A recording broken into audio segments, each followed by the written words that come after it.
Why didn't she put it on that night? I'll never know. At 60, Lady Sarah McCorquodale finally speaks. For decades, she remained in the shadows, watching as the world dissected the life and death of her younger sister, Princess Diana. Speculation, theories, and whispered secrets have surrounded Diana's tragic fate, yet Sarah, perhaps the one person who knew the truth, remained silent. Until now.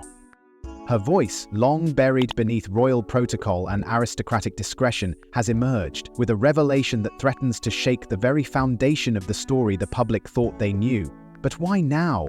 Why has Sarah chosen this moment, after years of calculated silence, to unveil the secrets she has carried? And more importantly, what is she revealing? There was always something unsettling about that fateful night in Paris. The crash, the chaos, the questions that never seemed to have clear answers. Diana was meticulous about wearing her seatbelt. It was second nature to her. Yet, on the night that ended her life, she did not. Was it an oversight, a tragic lapse in habit, or was there something more sinister at play? For years, Sarah has dismissed rumors, deflected speculation, and refused to entertain the countless theories that surrounded her sister's death. She buried herself in family obligations, honoring Diana's memory in ways that did not require public scrutiny. But in the corridors of power, behind the closed doors of aristocratic estates, whispers persisted. Whispers that the truth was far darker than the official reports suggested. It wasn't just about a car crash. It was about what led to that moment, about the forces that had been working against Diana long before that tunnel in Paris. The pressures, the betrayals, the enemies she never saw coming. And Sarah, standing at the periphery of it all, was watching. Watching as Diana fought against a system determined to silence her. Watching as her sister, the woman the world adored, became a threat to those who thrived in secrecy.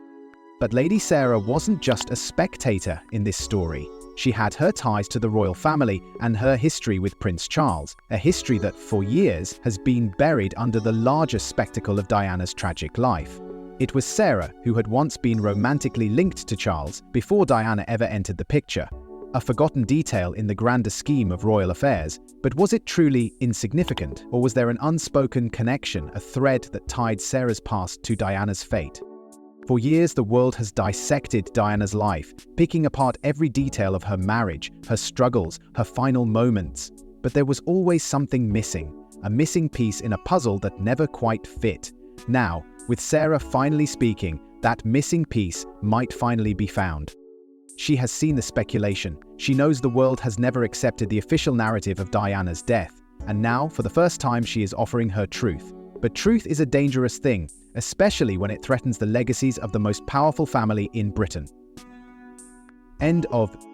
What has Sarah been holding back all these years? Why has she chosen this moment to speak? And, most chilling of all, does she know something that could change everything the world believes about Diana's final night? Sarah's revelations raise more questions than they answer, and if we want to truly understand her words, we must first go back to the beginning, back to the deep-rooted secrets of the Spencer family. Before she was the people's princess, Diana was just a young girl lost in the chaos of a broken home. She wasn't raised in fairy tale castles, nor was she groomed for a crown. She was raised in the aftermath of a war between her parents that shattered everything she thought was stable. And in that war, there were casualties.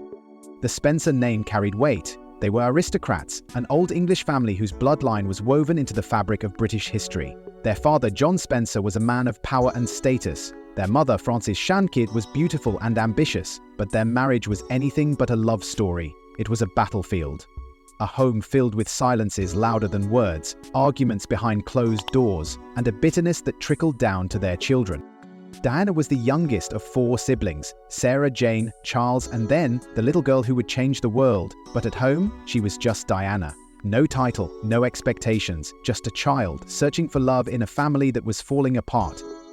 Sarah was 6 years older, and in many ways she played the role of protector, or at least that's how the world saw it. But was she truly shielding Diana from the storm, or was she unknowingly leading her toward one? When Diana was just 6 years old, their parents' marriage collapsed. It wasn't a quiet divorce, it was brutal. A legal battle that turned into a scandal, one that sent shockwaves through British high society. Their mother, Frances, longed for freedom, for a life outside of her husband's control. But when she left, she lost more than her marriage. She lost custody of her children. The judge ruled in favor of John Spencer, and just like that, Francis was gone. The children were left under their father's care, but the damage had already been done. Diana would later recall the heartbreak of standing at the window, waiting for her mother to return, waiting for a love that never quite came back. Sarah, Jane, and Diana grew up in Park House, a home on the Queen Sandringham estate, a place that should have felt safe, but instead, it was filled with the echoes of a broken past. The sisters were close, but they were not equals. Sarah was older, more experienced, and already navigating the rigid expectations of aristocratic life. Jane followed suit, understanding the rules of the world they were born into, but Diana was different. She wasn't calculating. She wasn't ambitious. She was just a child who wanted to be loved. Sarah, the eldest, took on the role of leader. She had the wisdom of experience, the confidence of age, and the knowledge of how their world worked. She knew the power of names, the weight of lineage, and she knew what it meant to be close to royalty. For Diana, Sarah was a role model, a beacon in a family that felt increasingly distant. But was Sarah guiding her, or was she unknowingly setting her on a path she could never escape? Diana's childhood was not the upbringing of a future queen. She was homeschooled at first, raised under the watchful eye of a governess, before attending a series of boarding schools. But through it all, she remained deeply insecure. A little girl who felt unwanted, who struggled with self-doubt, who would later say she was never quite good enough. And yet, even then, there was something about Diana, something that made people gravitate toward her. She wasn't the most academic, she wasn't the most accomplished, but she had a light in her that was impossible to ignore. Sarah saw it. Everyone saw it. But no one could have predicted where it would lead.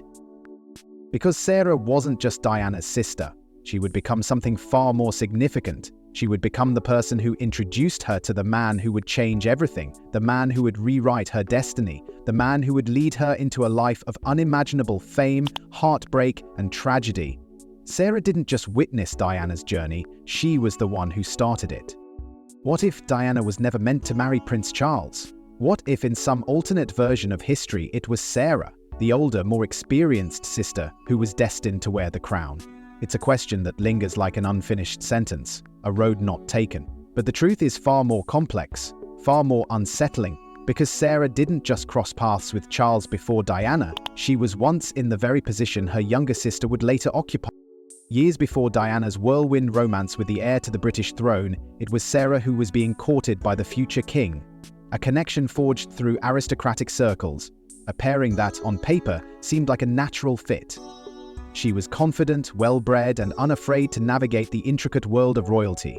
To outsiders, it seemed like the makings of a match that could have defined the monarchy, but Sarah saw something others didn't. Their relationship was short-lived, but it was enough for Sarah to form a firm conclusion, one she didn't hesitate to voice. "I wouldn't marry him if he were the King of England," she famously declared.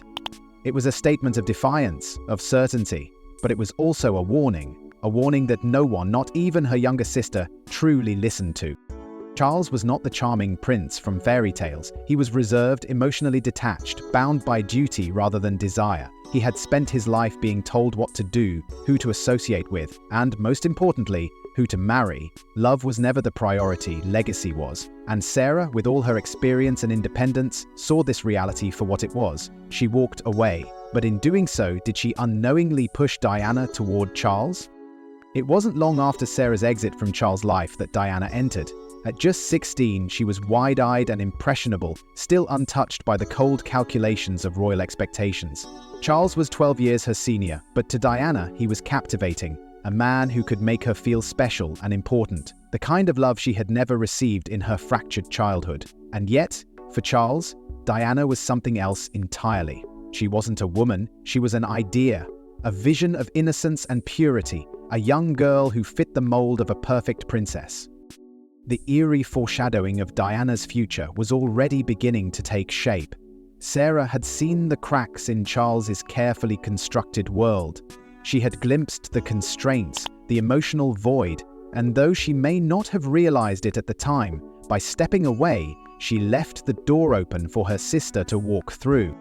The engagement was swift, rushed even. Diana was barely out of her teenage years when the official announcement was made, and Charles, he was distant, hesitant, almost uncertain of the entire arrangement. When asked if they were in love, Diana eagerly responded with a resounding yes. But Charles? His response would haunt history forever, whatever love means. A doomed marriage had been set in motion, a love story that was never really a love story at all. And Sarah? She could do nothing to stop it. But was she guilty of leading Diana into disaster?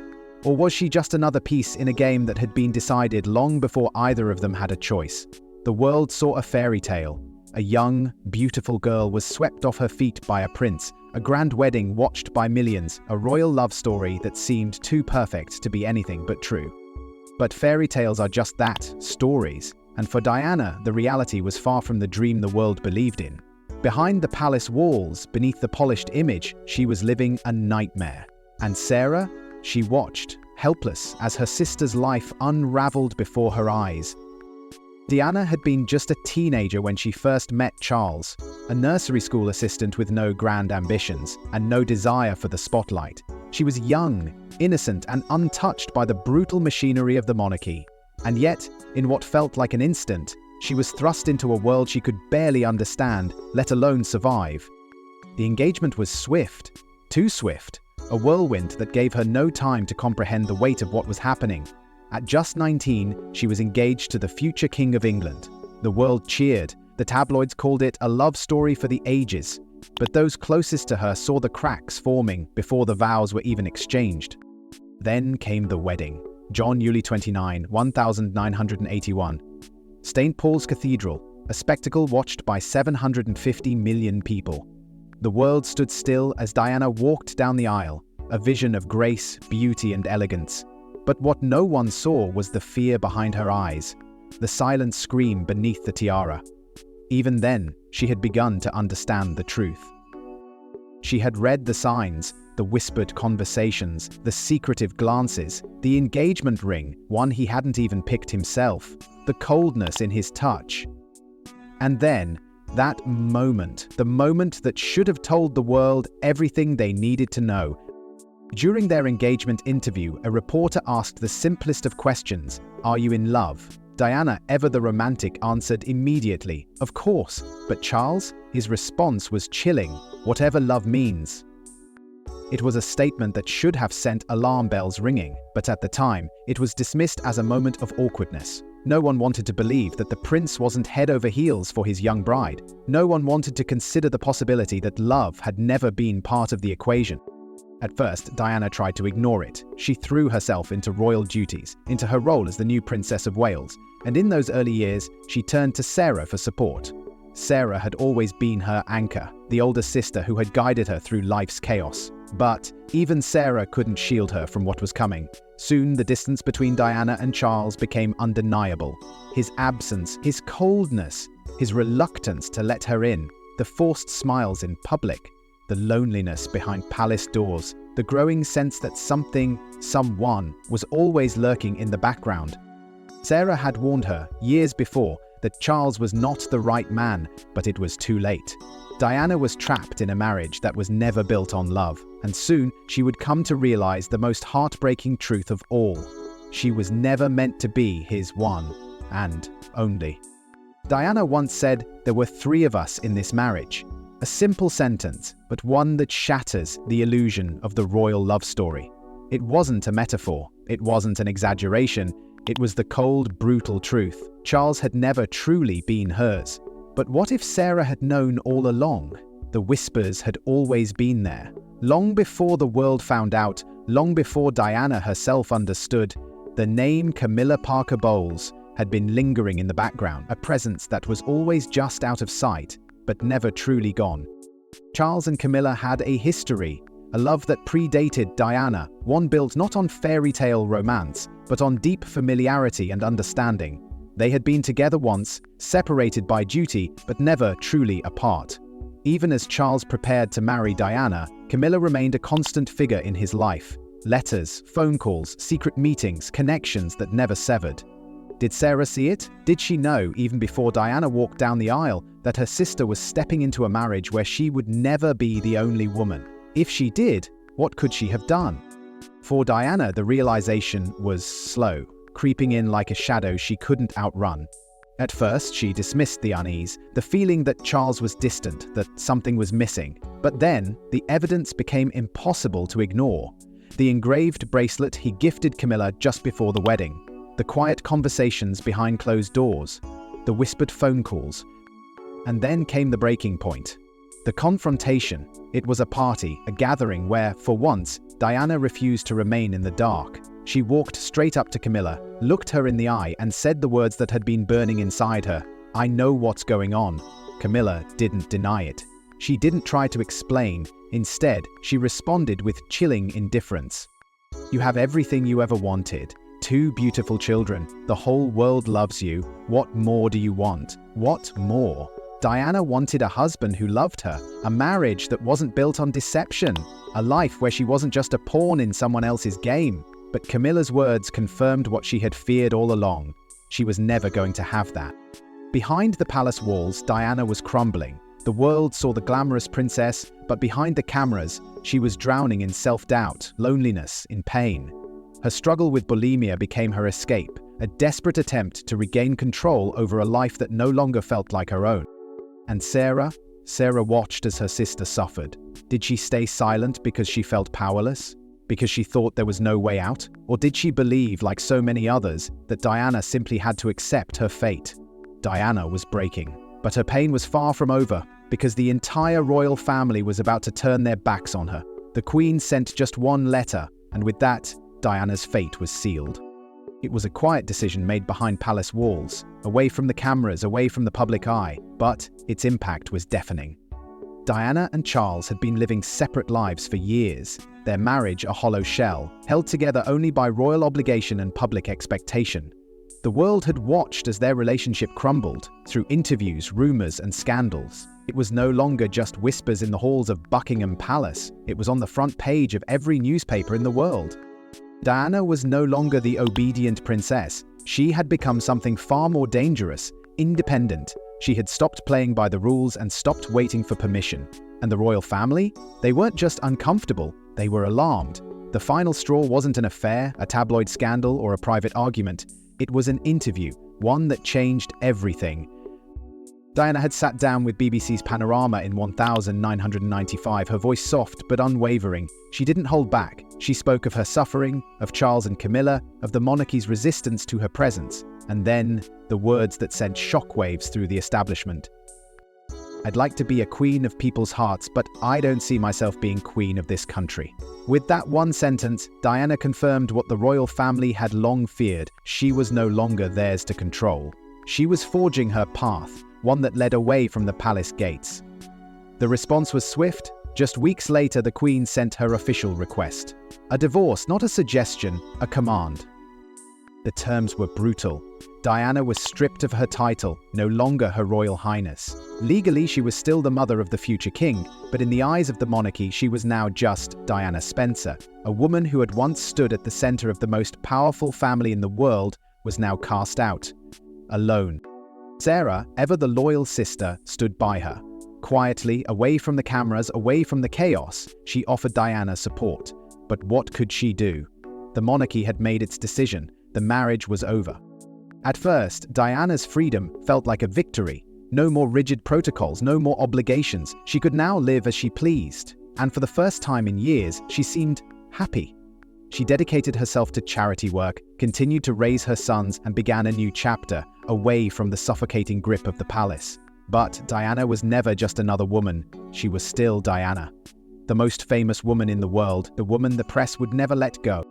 She may have been free from Charles, but she was never free from the spotlight. And that spotlight was about to turn deadly. Diana was religious about wearing her seatbelt. It was second nature to her, an automatic habit, an instinctive precaution. But on the night of her death, she didn't. Why? That single question has haunted the world for decades, because nothing about August 31, 1997 makes sense. Nothing about the way that night unfolded fits neatly into the official narrative. Diana had spent the summer in the Mediterranean, enjoying a rare moment of peace away from the relentless scrutiny of the press. But peace, for her, was always an illusion. Everywhere she went, the paparazzi followed, circling like vultures, waiting for the perfect shot, the perfect headline. On that fateful evening, Diana and Dodi Fayed left the Ritz Hotel in Paris, attempting to escape the relentless pursuit of photographers. Their driver, Henri Paul, sped through the city, weaving through traffic, desperate to outrun the flashing cameras that never seemed to disappear. But inside that Mercedes S280, something wasn't right. Diana always insisted on safety, always. But that night, she wasn't buckled in. Neither was Dodi. Neither was the driver. Only one person in the car wore a seatbelt, Trevor Rees-Jones, the bodyguard, the only one who would survive. Moments later, the car crashed into the 13th pillar of the Pont de l'Alma tunnel. The impact was catastrophic. The world would later be told that it was an accident, that the driver had been intoxicated, that speed and recklessness were to blame, but those explanations never sat right with the people who knew Diana best. Because Diana had already predicted her death. In a letter written months before the crash, she had made a chilling claim. She believed she was being watched, that someone was planning to remove her in a car accident so that Charles could be free to remarry. It was a warning, a plea for protection, but no one listened. The official reports dismissed any notion of foul play. The crash was blamed on high-speed driving, on Henri Paul's alleged intoxication, and in the blinding pursuit of the paparazzi. But even those explanations raised more questions than answers. Why did emergency responders take so long to get her to the hospital? Why was surveillance footage from the tunnel missing? Why did witnesses report seeing motorcycles surrounding the car just before impact? And then there was Sarah, the sister who had stood by Diana through her darkest moments. When the news of the crash reached her, she refused to believe it. It had to be a mistake. But as the hours passed, the truth became undeniable. Diana was gone. Lady Sarah was among the first to retrieve Diana's body. But her role didn't end there, because now she wasn't just mourning her sister. She was about to step into the center of the greatest mystery the modern royal family had ever seen. For years, Sarah stayed silent. She watched as the world dissected Diana's life, turning every moment into a headline, every tragedy into a spectacle. She endured the relentless speculation, the conspiracy theories, and the never-ending whispers of what happened that night in Paris. And yet, she said nothing. But now she speaks, and the world is finally listening. Sarah was never the one in the spotlight. She wasn't the princess adored by millions, nor the woman hounded by the press, but she was there. She was the quiet presence in the background, the steady force holding together the fragile remains of a shattered family. And when Diana was gone, it was Sarah who stepped forward to protect her sister's legacy. Thanks for watching this video. Don't forget to like and subscribe for more exciting videos, and we will see you in the next one.